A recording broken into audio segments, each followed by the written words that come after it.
চোখ রাখবো পরবর্তী সংবাদে। তীব্রামথার নেতার ঘৃণ্য ষড়যন্ত্রের বিরুদ্ধে রুখে দাঁড়াতে হবে। সমস্ত ষড়যন্ত্রের জাল ছিন্ন ভিন্ন করে জরুরি দাবি আদায়ের জন্য জাতি উপজাতি নির্বিশেষে সকলে মিলে ঐক্যবদ্ধভাবে সামনের দিনে বৃহত্তর আন্দোলনের ঢেউ তুলতে হবে। সার্কিট হাউসের সামনে জিএমপির গণধর্নায় বললেন প্রাক্তন মুখ্যমন্ত্রী মানিক সরকার। রাজধানীতে অনেকদিন ধরে শক্তি প্রদর্শন সিপিএম এর উপজাতি সংগঠন গণমুক্তি পরিষদের পূর্ব ঘোষণা মতো শনিবার রাজভবনে অভিযান ও গণধর্ণা সংঘটিত করে জিএমপি, টিওয়াইএফ ও টিএসইউ। এদিন বিভিন্ন জায়গা থেকে 3 সংগঠনের কর্মী সমর্থকরা আগরতলায় জড়ো হয়। রাজধানীতে সুবিশাল মিছিল বের করে। কয়েক হাজার যুবক যুবতী নারী পুরুষ এতে অংশ নেন। শহরে বেশ সাড়া ফেলে স্লোগান মুখরিত মিছিল সার্কিট হাউসের সামনে গেলে পুলিশ ব্যারিকেড দিয়ে মিছিলের গতি রোধ করে। পরে সেখানে হয় 3 ঘন্টার গণধর্ণা সংঘটিত করেন তারা।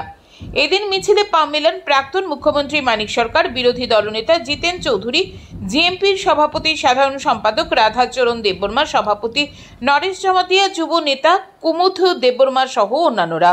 শূন্যপদ পূরণ, চাকুরিতে সংরক্ষণ সুনিশ্চিত করা, সংসদে 125তম সংবিধান সংশোধনী বিল পাস সহ 6 দফা দাবিতে তাদের এদিনের কর্মসূচি। গণধর্ণায় আলোচনা করতে গিয়ে প্রাক্তন মুখ্যমন্ত্রী মানিক সরকার রাজ্যে 3 দলীয় জোট সরকারের সমালোচনা করে। নাম না করে এক হাত নেন তীব্রামথার প্রধান প্রদ্যোৎ কিশোর দেববর্মনের। তিনি মন্তব্য করেন রাজ্যে চলছে দুঃশাসন, জনবিরোধী স্বৈরাচারী শাসন। তিনি অভিযোগ করেন উপজাতিদের আলাদা করে অনুপজাতিদের বিরুদ্ধে নিয়ে গিয়ে বাঙালিদের বিরুদ্ধে দাঁড় করানোর চেষ্টা করছে তীব্রামথার নেতা। এই ঘৃণ্য ষড়যন্ত্রের বিরুদ্ধে রুখে দাঁড়ানোর আহ্বান জানালেন মানিক সরকার। তীব্রামথা থেকে বিজেপি আইডেন্টি থেকে তীব্রামথা প্রত্যেকটা অপরাধী।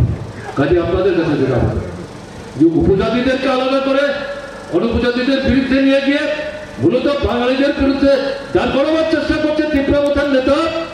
এই যে ঘৃণ্য ষড়যন্ত্র তার বিরুদ্ধে রুখে দাঁড়াতে হবে। কিসের ট্রাইবেলের বিরুদ্ধে, কিসের নন ট্রাইবেলের বিরুদ্ধে?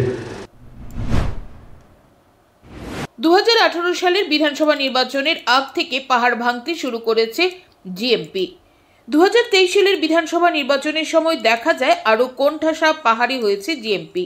এই অবস্থায় নতুন করে পাহাড়ে নিজেদের পায়ের তলার মাটি শক্ত করছে বলে মনে করছেন রাজনৈতিক মহল। Bureau report, news today.